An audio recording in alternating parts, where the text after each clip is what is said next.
Hello, my name is Abigail. I am a volunteer and member of Victims of Homicide, and we are here today to talk about supporting children through the loss of a loved one to murder.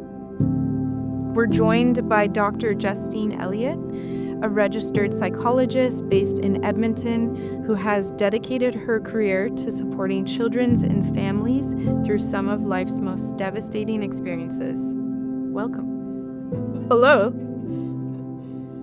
Okay, so I think we'll just jump right in and kind of set the foundation here. Sure. What's the best place to start when we're talking about children and traumatic loss from murder? What do people need to understand first? So a big important part of this is understanding some major life events, not only for the child, but then also for everybody in their life typically. So we're talking about family members, usually other adults in their life, whether they're related or not, are also impacted.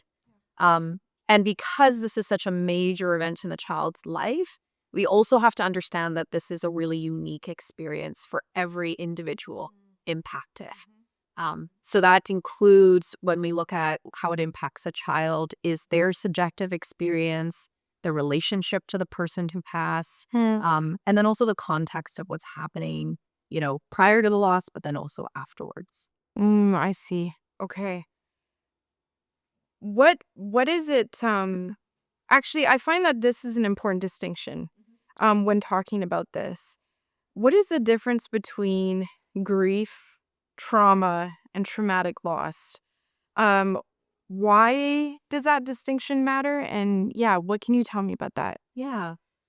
They're obviously three distinct terms. Sometimes you find people will use them interchangeably, or it kind of gets blurry, especially when we're talking about someone dying by murder, right? So sometimes people will talk about it as grief, but then also talk about the trauma. And then sometimes you hear traumatic loss thrown in there. But really, there's sort of how it gets distinguished. Really comes down to there's a number of definitions people use, but when I typically talk about grief, I usually reference something that is either someone who is meaningful to the person who's gone or changed, or something. So when we talk about grief, it can be death related. So that's somebody dying, or a change. So that could be like parents getting divorced or a relationship ending. But it also can be something. So when I say that, that can be things like, grief because you moved to a different house and you're missing that particular home. Or with kids, this can even look like, their special toy, going missing or something like that. You can experience grief from that. When we talk about trauma, what we're talking about is either a disturbing or distressing experience. And usually you'll hear an add on of someone struggling to cope with that experience, or it's overwhelming their ability to cope. I see. Okay. Okay. Now, big distinction whenever we talk about trauma is that it's really, really subjective. So something that is traumatic to one person isn't always traumatic to another person. I see. Right. Now, traumatic loss, there's a number of different ways people kind of understand it. Some people understand it in the context of the loss. So, what was the loss about? So, traumatic loss often will reference a loss that is sudden or unexpected or violent in nature. Talk about homicide, typically that gets sort of thrown in the traumatic loss category. Other times, people will reference traumatic loss as some of the symptoms. So, when we look at traumatic loss, sometimes we see the trauma symptoms impeding the person's ability to engage in just a normal grieving process. So, those are kind of different ways, but we see it kind of tossed around differently. Yeah, absolutely.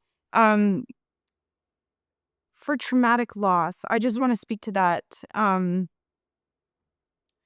For a child, kind of going through that, you were saying trauma, depending on what it is, but specifically to murder. Um, how does that work in the brain specifically? We will talk more about how it actually that really does lead into the next question, how it impacts a child how does it impact them mentally, physically, emotionally? Maybe we'll get into that. Yeah. Sure. Yeah. Yeah. We see a whole range of symptoms. So something that I always preface anytime I'm telling you common symptoms is it can look different depending on who you are and how you usually present and a variety of life factors. Nice. But mentally, we typically see things like issues in cognitive abilities. So we sometimes see issues in like concentration and memory. Sometimes that's even things like feeling like a bit of brain fog. Um, if we think about that from a mental standpoint, sometimes you've already had some mental health issues. Those will get exacerbated after an experience like this. Same. From a physical standpoint, we typically see things like changes in sleep and eating patterns. Sometimes you will get like body tension or weird body sensations that appear. That can even be like fatigue or like almost a irritation or kind of like a hyperarousal, agitated state sometimes within your body. From an emotional standpoint, we sometimes see either you feel more emotional. Sometimes people will talk about feeling like they're almost flooded with emotions and they can't get a handle on them, right?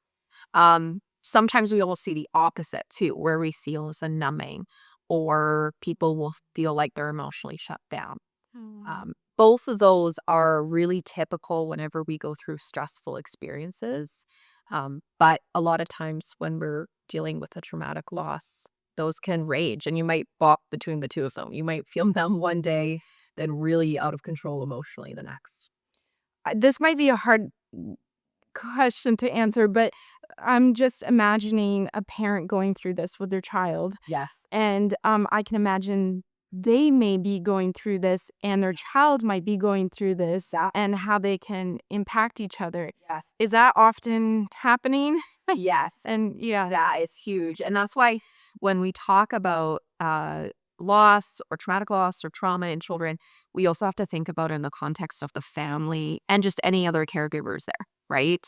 Yeah. Usually the child, and no child is ever in a vacuum. They are not just going through life, by themselves. They are directly involved with other people, just as we all are, right? Of course.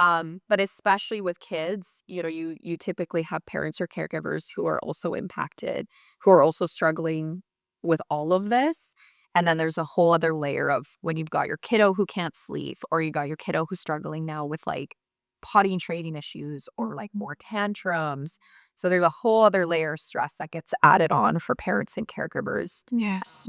And even for the child, right? Typically they can, rely on their parent to support them through that. And as a parent and caregiver, you're impacted too. I can imagine Yeah. that. Another question I have to kind of follow up on the mentally, physically, emotionally. Are there specific symptoms or signs we might see in a child dealing with this? I know you did mention some. Is there some specific ones parents can kind of notice or Yeah. It all depends on, like, again, your child, their developmental age. Sometimes in younger children, we see certain things. In older children, we might see more things that look like it does in adults. Like teenage years, yes, kids present that way. yeah, A lot of times it's, things like we see a lot of physical complaints in especially younger children. You'll hear them complain of like a stomach ache or like a headache. And that actually might not be anything indicative of like eating bad food or something actually wrong in their stomach. That can be more of like anxiety or just distress, right? About what's going on. We see what are called like a regression in behavior sometimes. So, and this can happen across, any kind of age where we might see your child revert to what seems as like younger age behaviors. Okay. So this is things like sometimes you'll see kids revert to like more tantrums again, or you actually might see like a regression in like potty training. Or depending kind of where they're at, even just like food preferences and things like that. So sometimes you see this regression occur, and a lot of times it's very common when children are stressed to go through that. I see. Another really common thing for kids to experience are like nightmares, night terrors. Again, a common in adults, but this is something that we'll often see kids struggle with is like a lot more nightmares. So again, you think about disrupted sleep, that's happening a lot more. We see a lot more like temper tantrums, issues with, regulating their emotions. Kids will notoriously sort of have more like defiant or sometimes like what I almost coin controlling behaviors where they might be more particular, they might be more picky, they might just be more agitated. You think of like a mealtime, they might be really sort of picky about the food they're eating all of a sudden, right? Nice. So that's kind of how it relates to kids. We also see a big thing in younger kids, but especially as kids get older and they're interacting with more peers, a lot of some social isolation. And again, you see this in adults, but a lot of times kids become more isolated also because there's not a lot of other kids who might be going through what they're going through, right? So when we think especially having a loved one die by homicide, there would probably not be a lot of other kids who would have that as a relatable experience or even just know how to respond to their friend or, anybody in terms of, if they're having traumatic loss symptoms. So it becomes really tricky sometimes for kids in social settings because they feel quite isolated. They don't feel like they can relate. Sometimes depending on, their comfort sharing information with people, there's also sort of that restriction. So you see that a lot commonly in kids too. That's hard. I can imagine, yeah, Yeah. being very isolating. Yes. Yeah, Yeah. absolutely. Um, that's actually kind of leads into the other question I had here, which you did speak on a little bit. How this kind of stuff shows up when they become adults, and what does the ongoing experience of grief look like? So, yeah, from child, maybe teen, and then okay, now, how does this look as an adult? Yeah. Yeah. It's totally different for everybody, Of course, right? of course. It's really subjective. I find it also really depends on the individual and the supports and the things that they sort of work through or process through. We also see this as another really important feature within like the family unit of how much is this loss talked about, normalized? How much of this is something that parents are supporting, a child work through, right? And it doesn't mean that, I think any parent wants what's best for their kid. But a lot of times, especially after a big loss like a death due to homicide, sometimes this is so emotionally painful that you actually see parents or caregivers in such a struggle themselves. They can't support their child, right? So if you think about that, if let's say a child went through something when they were younger and then they go through their teen years and adulthood, we see this as sort of a lifelong impact, or it can be, right? Yes. It doesn't always mean, and that's the really important thing is because it's subjective, it isn't always 100% negative, right? Your kid's not screwed for the rest of their life, right? I think that's gonna bring a lot of comfort, Yes. to a lot of parents Yeah. out there. And Yes. that is like the main thing people are worried about. They're like, is my kid now screwed? Right. Right. Right. What's really important to think about is people go through all sorts of life events, right? I think especially with kids, we're wanting to protect them and make sure they don't go through hard things too early. We don't want them to go through hard things, right? Especially going through the loss of someone to murder. Nobody signed up for that. Like nobody was like, I would like my 10-year-old to go through that, right? Never, right? Yeah, but and then another nightmare thing that they would never want to have to face. Yeah. So I find typically it's, when we think about it translating to adulthood, it's all about how does that person move through and process their emotions about the event. When we understand grief long term, we are not looking at something that will resolve. And that is particularly devastating for the individual, but also for often parents and caregivers. They are like, how do I just make this go away from my child? I do not want my child to be impacted by this ever, right? But usually what we see is that grief doesn't end, right? Because you think about the relationship the person had to the person, it doesn't disappear the second they die, right? And it usually never disappears, right? You have a change in the relationship. The person often will have to learn how to accommodate and adapt to that loss. And that typically means like developing like a new relationship with the person who's deceased. So continuing that bond in just a very different way, right? When we talk about traumatic loss, there's also a lot of the feature around, the anxiety, the fear, especially if it's really sudden or unexpected, that can really toss somebody's, world upended. Ugh, Right. absolutely. Absolutely. So a lot of times we're also looking at how do they sort of adapt to that. This is no longer something that we maybe can rely the world to be 100% predictable about, Yep. right? Yeah, exactly. Maybe we feel like more mistrusting of other people. So those are a lot of things people have to work through. And that's not something that's just like, in a year after the loss, a nice little bow gets wrapped up, then you feel great, right? That's an ongoing process. Another important thing that I often will tell parents is just how grief will move through different developmental stages. Mm. And we don't end development when we're like 18, right? If you think about adulthood, you have very distinct phases in adulthood, right? Yes. And so certain things will hit different as you move through those moments in your life. Yes. Yes. And for very unique, distinct things as it relates to that person, that loss, the context of what happened. Yes. So that's why it's so important to think about the uniqueness of it. Yes. Oh my gosh. I'm so thankful that you mentioned the aspect that, once a loved one dies, it's not just like when they die, oh, everything's good, everything's, or even encouraging parents not to tuck that away and letting their kids go through that process. Yeah. And, it's relieving that that kind of advice is out there and healthy, um, I guess, yeah, healthy progress through it, Yeah. right? Yeah. Yeah, it's Yeah. really it's good. I'm glad you're speaking on that. Yeah. Yeah, so for our next question, I wanted to ask, how do parents know if their child needs professional support beyond what the family can provide?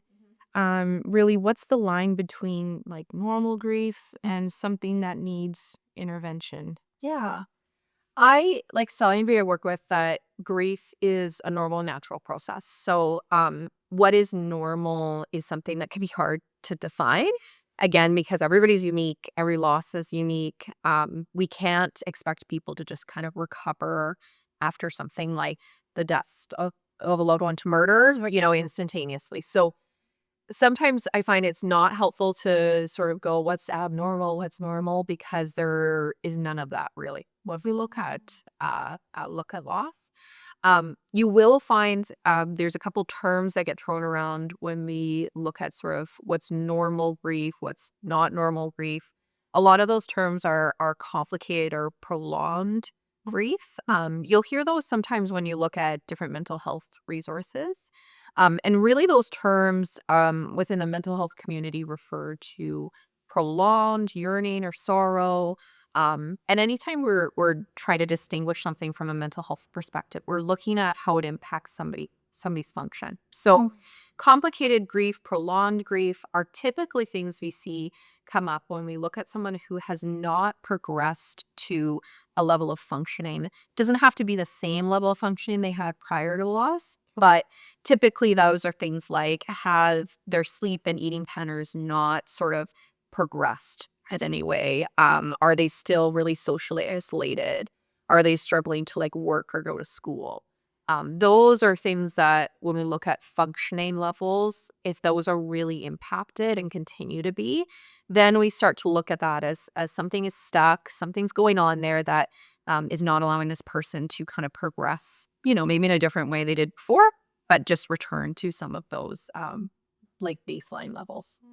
So, okay, so in other words, if those things are happening, that's when a family can kind of say, okay, we might need help here. Yeah. Yeah. I tell most people, there is no right or wrong time for help. And I actually advise a lot of the parents and caregivers that I work with to not feel like they have to assess for this. So, Hmm. you're not a medical doctor, you're not a psychologist, you are typically impacted by this loss as well. It becomes really challenging to like watch for all these signs and symptoms, especially in kids, what's right, what's wrong, what seems abnormal, what's not normal. I work with a lot of families who even just come to me early on and they're like, I just want you to keep eyes on my kid. I want to make sure they're okay. I just want someone else to kind of monitor, right? What is this looking like? How is this progressing? Um, we can't expect things, especially after a big significant loss, like a loved one to murder. This does not just like go away quickly. It doesn't even go away in like a number of years. Sometimes you'll read online, like after a year, there's, this expectation that things are back to normal. Um, Again, it's completely unique. So it's helpful to have a health professional actually be there to support you and help you understand, based off of meeting your child and what they would typically present as, what looks like something that's kind of maybe going in a wrong direction. Okay, that is really helpful.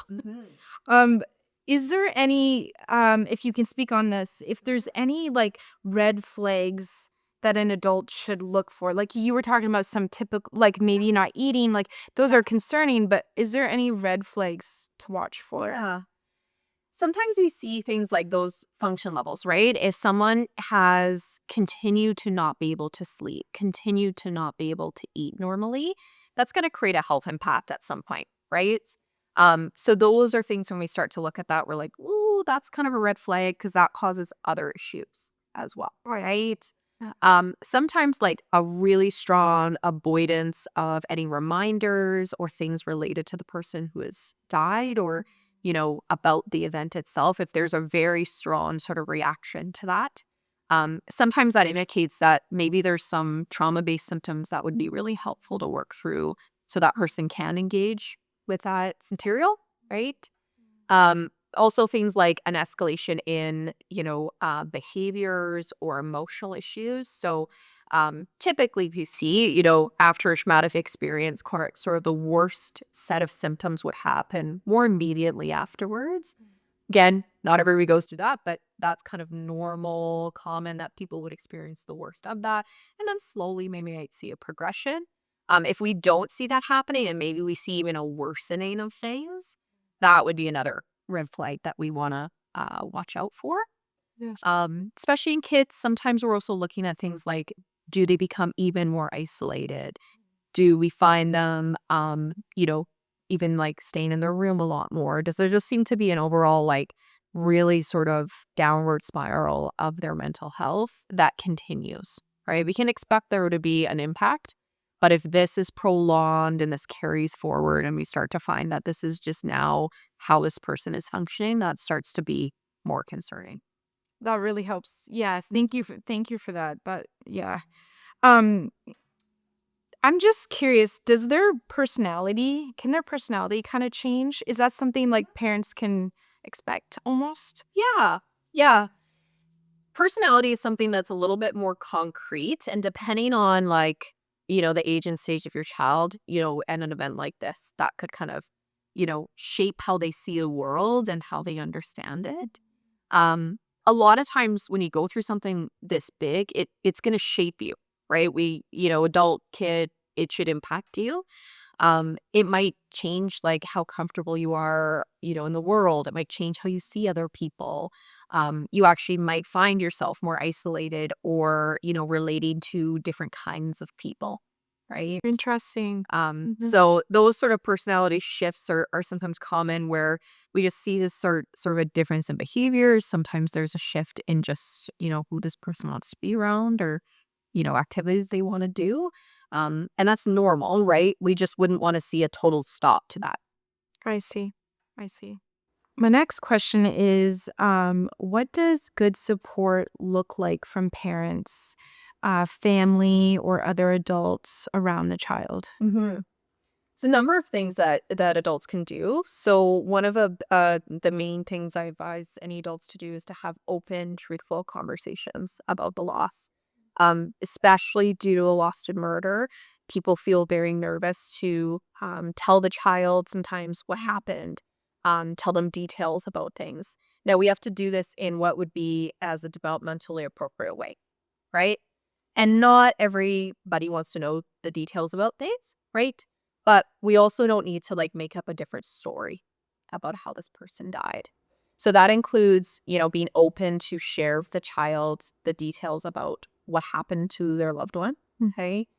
that might even have to be defining different terms. So you might actually have to describe or define what does it mean when someone dies from murder, right?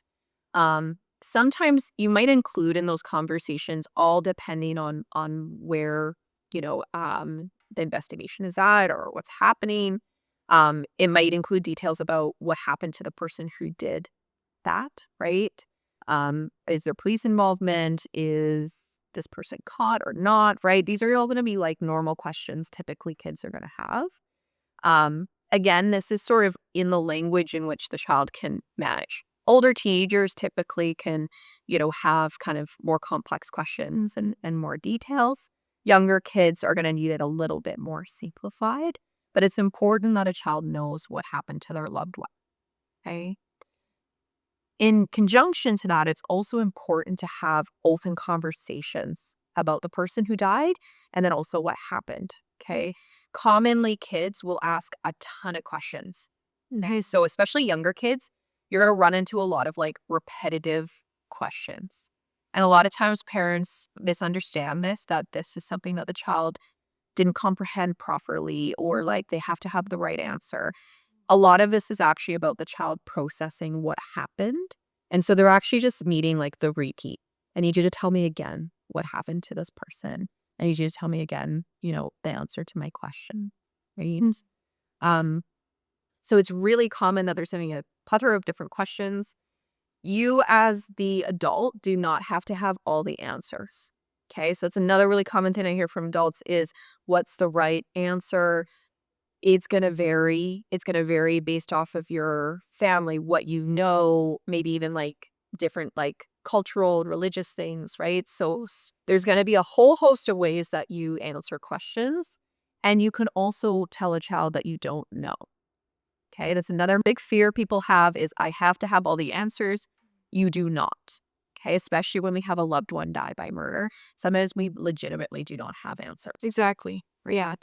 Now that's hard, but that's the reality. That's being honest and truthful about what's happened, Yes. right? Yeah. So, another huge piece of this is when you're having these conversations, this is not a one and done conversation. Typically, you want to be open for these conversations at different times. Um, Sometimes this also means bringing it up, okay? Kids will not bring this up to you. We cannot rely on a child to say, hey, we talk about, our brother again, right? Sometimes they will, right? Sometimes they'll naturally do that. But sometimes kids won't. And then parents are like, well, everything's good. Don't want to talk about it. So we just won't.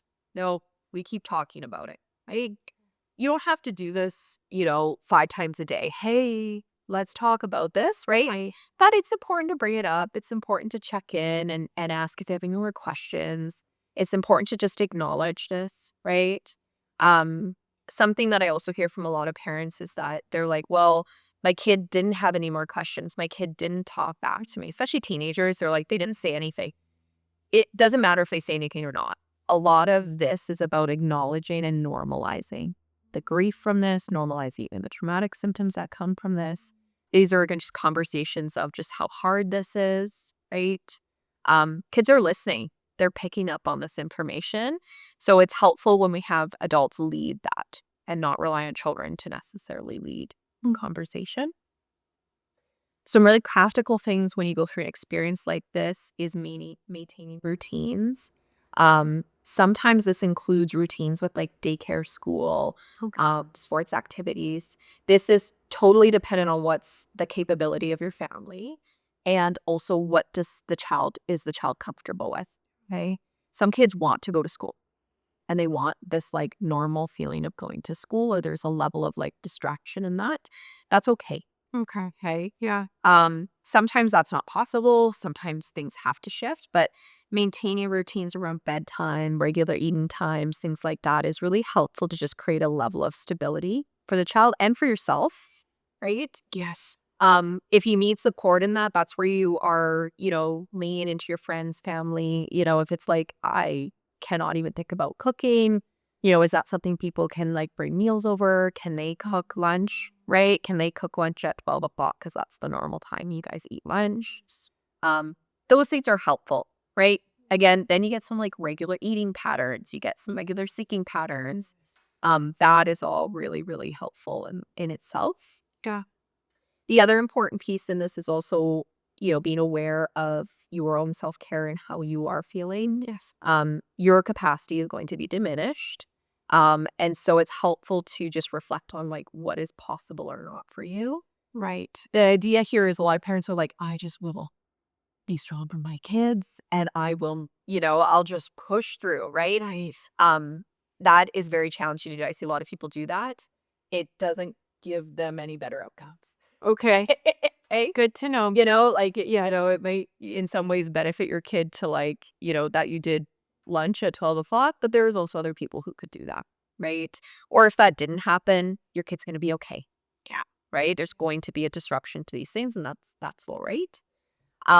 It's also really helpful to, educate yourself and other people about what to expect. So, um, something that can happen is that people, either have the same expectations for your child or don't at all.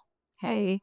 And it's helpful, you're going to know your kid best to, be able to communicate with them. What does your child need? What expectations can they have? Mhm. Even for yourself, your kids. So, Yeah. okay, I know that they've gone through this huge experience and I cannot expect them to go to bed super easy every day. Right. Right. Right. Exactly. And then lastly, and this is something that kind of sounds contradictory to the whole experience of someone dying from murder, but Yeah. is making time for fun and for play. Okay.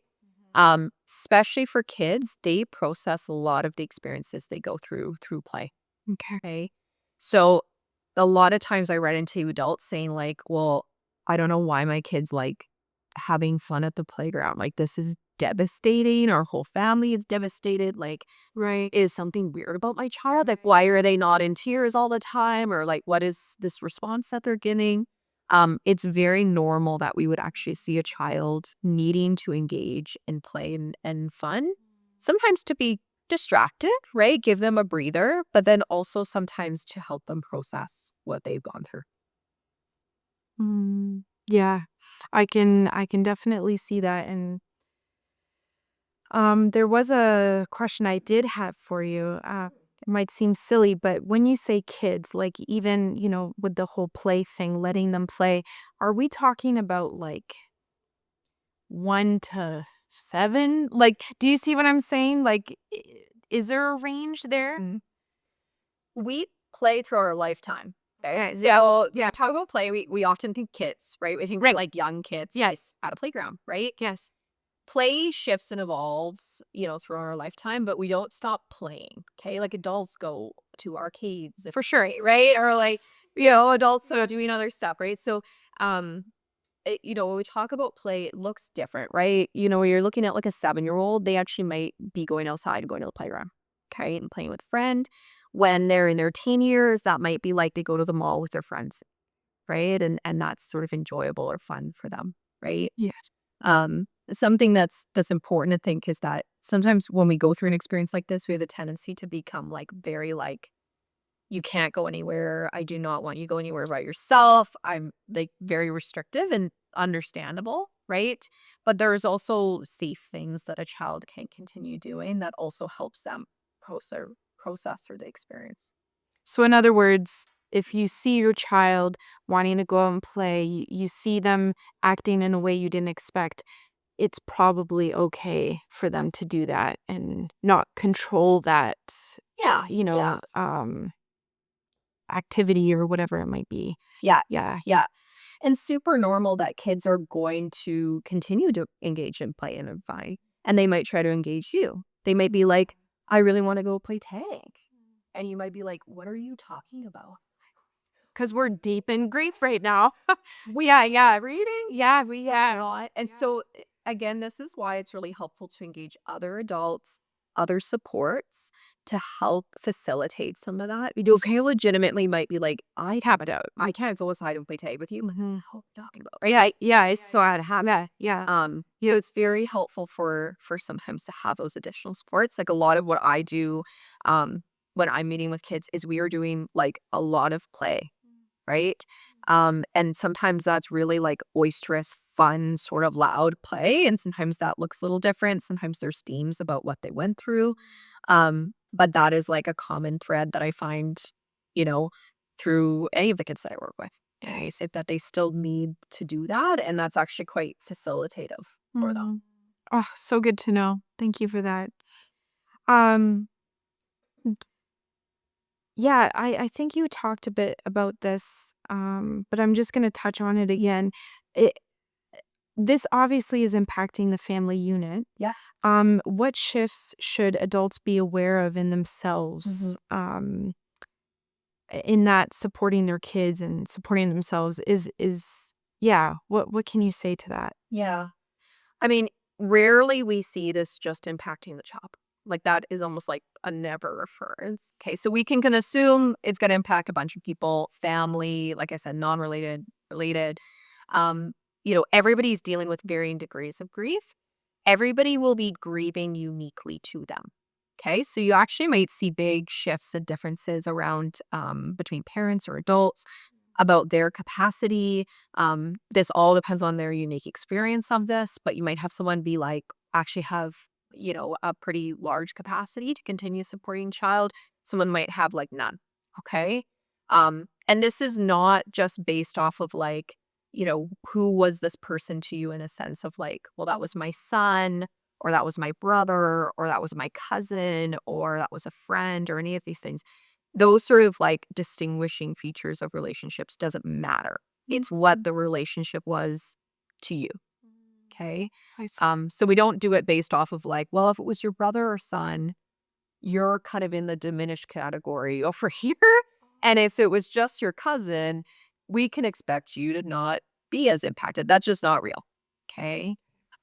Sometimes we see that, but that's just not kind of like how we would actually distinguish that. Um, things to look out for a lot of the same stuff. So shifts in emotional, functional, mental, and like sort of like physical states for yourself. Um, Sometimes I even encourage parents to just assume that you are impacted, whether or not you can assess that for yourself. We're probably going to make the assumption that this has hit you in some way, and that we need to also make time and space for you to be taken care of as well.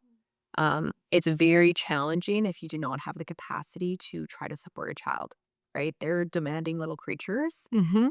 And they don't know, right? They're just like, I'm going to mommy and I'm hoping mommy shows up for me the same way she always has. And like, oh, mommy seems a little bit different here, right? And mommy should appear different going through something like this. Mm.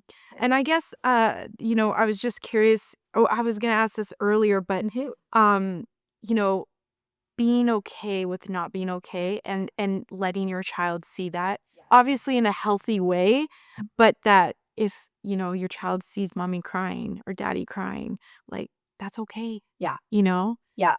And it is. And I like to relate it to when we normalize loss, it's very weird to have nobody react to it. Okay? If you were like telling me that your dad died and I was like, "Oh, cool." Like that would be a very weird thing to react to. And so children are referencing their parents and other adults of trying to understand what's going on, what's happening, what is like, normal here, what's sort of what to be expected. So I actually encourage parents like have emotions in front of your kids. The thing that we want to make sure we aren't doing is becoming really, really distressed. Okay. Okay. So if you feel really out of control and you're like, I am not doing well in this moment, things really feel really out of hand for me, sometimes that can shift to be a little bit frightening for the child because they're going, oh, mommy's upset. Well, now mommy is like really upset and she's, sobbing and there's this out of control sort of emotion coming through. Um, so it's, perfectly okay to have emotions in front of your kids. It normalizes it. It actually role models, grieving. It's just helpful sometimes to reflect on, your ability to, have those emotions come up, but be able to regulate them a little bit, I see. right? Yeah, I see. So, yeah. I got you. Yeah, that makes sense. Thank you for that. My next question is kind of the what not to do. What are the most common mistakes well-meaning parents, caregivers make when trying to support a child through this? Yeah. There's a number of different things I see people super well-meaning trying to do, but we're not very equipped to deal with loss. As a society, we're not very good at it. We're not. But especially with kids, we often have a tendency to try to make this all better. Okay. So I typically see, and this happens in parents, adults, anybody, they're like, how do I get rid of this for the kid? We need to totally eliminate, the emotional impact. I do not want this to impact my child, right? And like we talked about, unfortunately, this will, right? Unfortunately, this is nightmare moment. Yeah. And we can't expect it not to. Okay. Exactly. And that's devastating in itself. That's almost a loss in itself to be like, I thought my kid wasn't going to have to go through something this hard, Absolutely. right? But when we do that, when we try to get rid of it, we actually just send the message that this isn't normal. This isn't normal to talk about. We don't allow moments for the child to process these feelings. So if anything, we isolate them more rather than actually make anything better. We just kind of like communicate, shove it in the box and throw it in the corner. Yeah. And that ends up being really detrimental for the child to want to just fix it all and make it all better. I see. Are there like some common phrases you hear parents say to be the ones to avoid? Yes. There's a whole host of things people say. And, like, if you've gone through a loss, people say stuff to you all the time, right? Again, super well meaning. It just doesn't actually connect with the emotional experience. A lot of times, what I find we do with kids is we do a lot of like telling them how to think or feel. Okay. And this comes from a really good place of like, well, I don't want my child to like be worried about this. Right. Super well meaning, of course. But then when we say to the kid and they're like, I'm kind of worried to like walk to school, and we go, well, don't worry about it. Well, it just kind of shuts down the emotional impact of what they've gone through. I see. Right. Or I hear sometimes people will use the person who's died to kind of like, get them to feel better. So you'll hear phrases like, well, don't be upset because dad would just want you to be happy. Right? Super well meaning. But again, we're sort of assuming that we can tell the child what they should think or feel. And it kind of feels in some ways manipulative to be like, dad, who is now deceased, apparently just wants you to be happy. And then if the kid isn't happy, they're like, well, oh no, I'm not doing what dad would want me to do. I see. Right. I see. So they're really well meaning phrases. There's even things like they're in a better place or like assuming certain things. Some people find that comforting, but other times it feels kind of confusing. Right. So a lot of these phrases are actually more about the person saying them trying to make the situation better, feel better for them, Yes. than they are actually helping the person who the child's gone from a loss. Yeah, absolutely. Okay. Yep. Very true. Um, how do we handle it when we realize we've said or done the wrong thing? So kind of what does recovery look like? Like, oh, I just said something well-meaning, but it came out really bad. Yeah. How do I recover that with my child? Yeah. I mean, just exactly like you said, it's that recognition, right? Oh, geez, I thought, this was something really comforting. And I realize now that was like not that comforting, right? So that recognition is really helpful, right? An apology is really helpful. I'm really sorry. I just assumed or I just told you not to be worried about something that I can kind of understand you'd be worried about, right? And sometimes there's just, a acknowledgement of wanting to work on that, right? I'm really going to try to, watch how I'm phrasing something. Sometimes it's even encouraging, depending on the age of the child. Like, you just let me know. I'm trying to say the right things to you, kiddo, and I'm trying to tell you all the right stuff. And, sometimes it's even acknowledging like I'm really struggling and wanting to, not have you go through this. And, I'm worried about this for you. And so there might be times I say some things that just don't actually click for you. Right. So please let me know. Yeah, so honesty, vulnerability, things like that. Yeah. Yeah. And it's super common, right? People say stuff to us all the time about all sorts of things. Do not. connect with the emotional experience. And I think a lot of people understand it's well-meaning. It gets exhausting, right?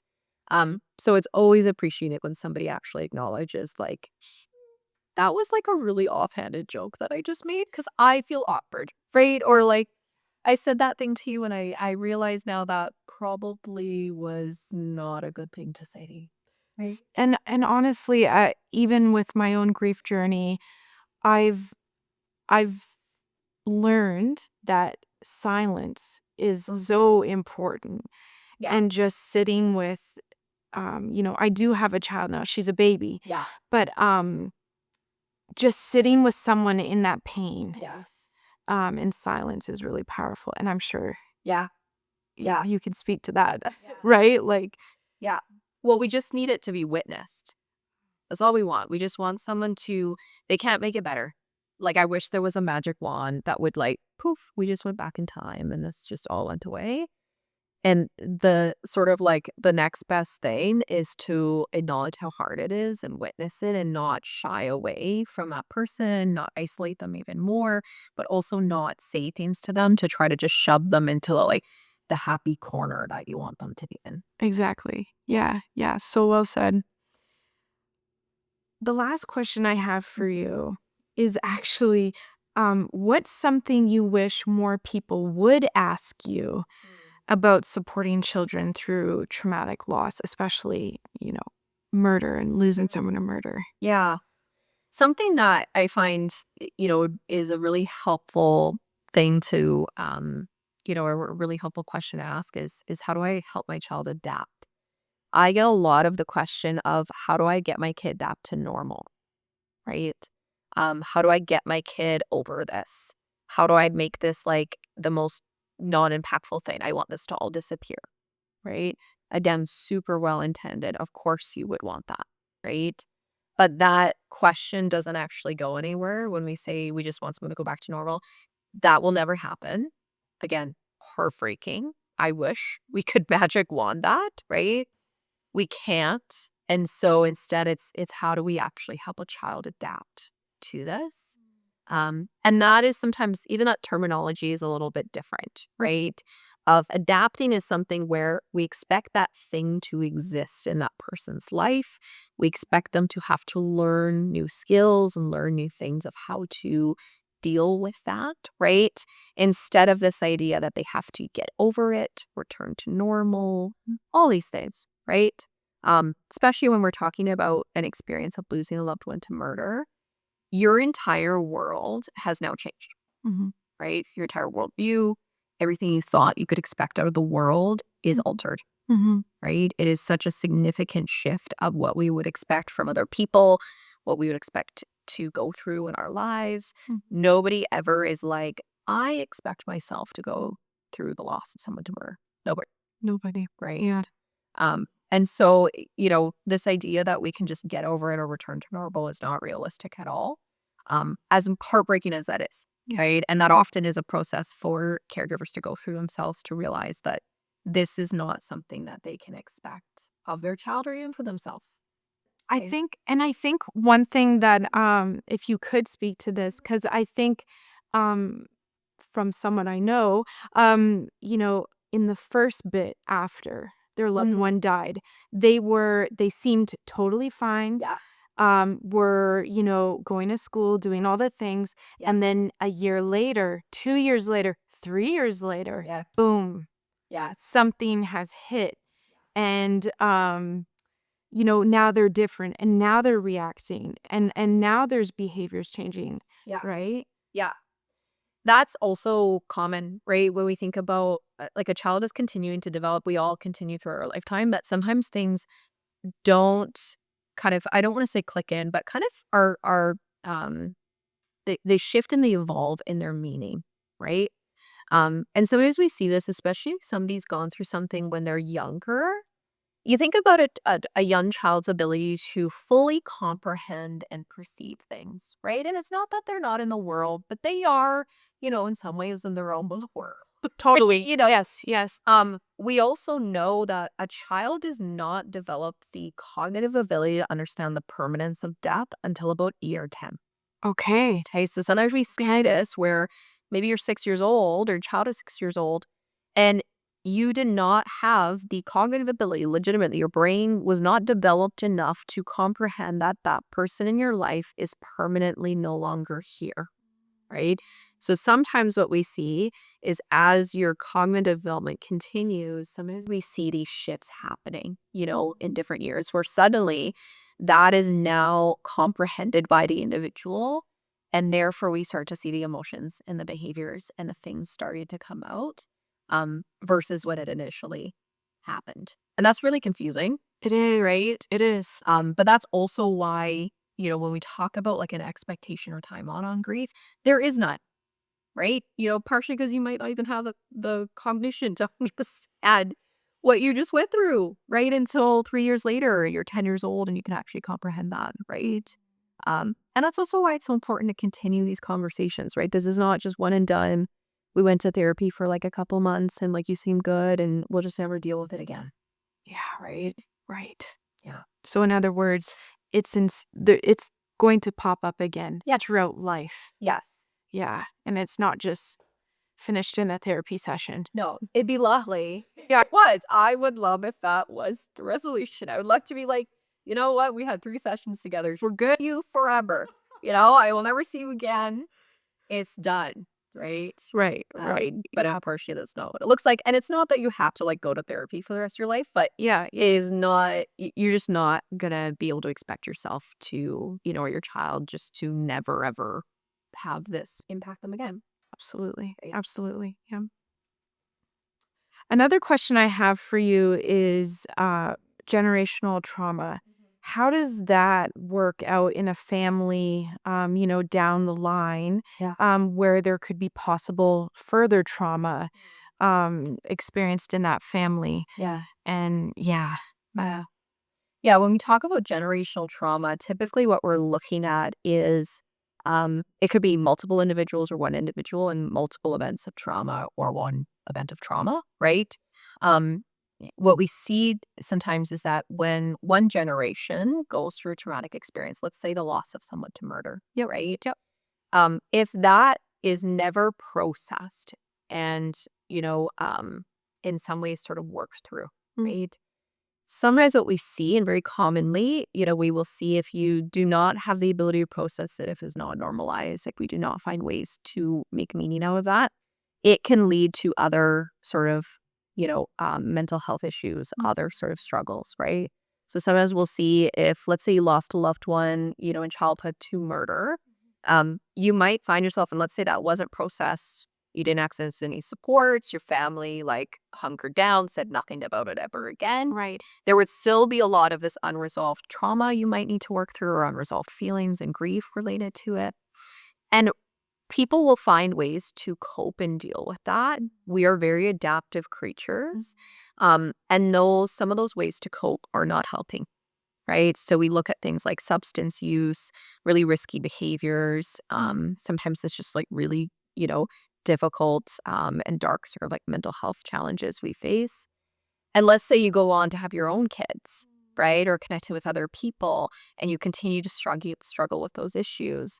That might create a traumatic household for your child to grow up in, right? So there's a passing down sometimes, and that's what we talk about with generational trauma is sort of this passing down of trauma within the family, not intentionally. Nobody ever wants to be like, I would like my child to struggle, right? But it's typically out of their own struggle and their own experience that they haven't found a way to cope with and process that they are then passing to the next sort of generation of people. And this can go on for years and generations, right?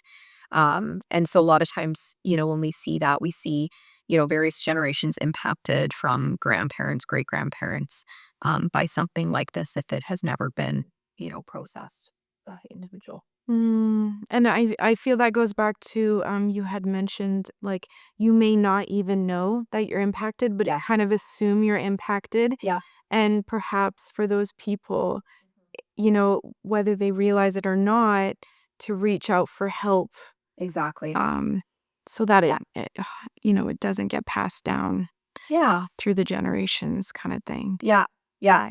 And that's typically why I always suggest, go to your doctor, go see a psychologist. You don't have to, go see a psychologist for the rest of your life. You don't have to see them, very often. But it's nice to be able to check in and have someone kind of check you out, right? And see what's going on for you and see how you're at, see how things progress, right? Because you want to be able to understand if there's something kind of going sideways that you're not fully aware of for whatever reason. That's where, someone who's a professional can say, hey, I'm actually really worried about this. And this is not, this is a concerning behavior or this is unhealthy. And how do we get you on a better track?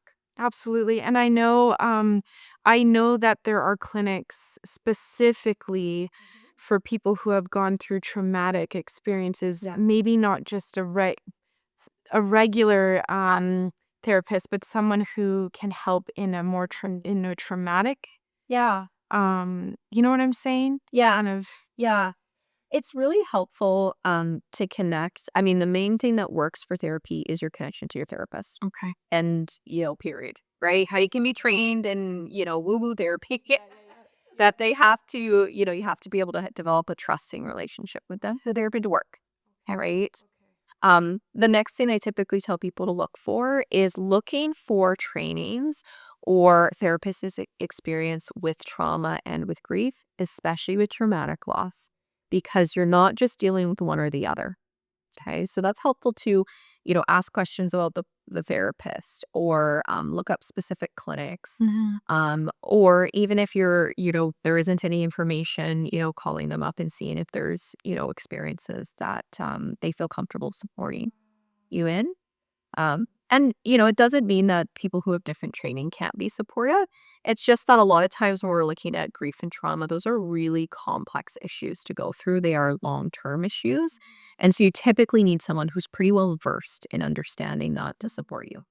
Yeah, yeah, absolutely. That's very helpful. Yeah. And of course, what we're doing today, talking about this and victims of homicide in Edmonton is definitely another resource to reach out to, in tandem with other things. So, um, support is out there, thankfully. Yeah. Yeah. Well, thank you so much. Yes. I think this concludes our discussion. Thank you so much, Dr. Justine Elliott, for sharing your expertise and compassion with us today. If you're supporting a child through traumatic loss, speaking to the parents and caregivers out there, and you would like to learn more about Dr. Elliott's work or have looked through some further resources, you can find her at Safe Passage Psychology in Edmonton, Alberta. And thank you so much for your time with us. You have definitely given us insight that will definitely and surely help those who are watching. Thank you.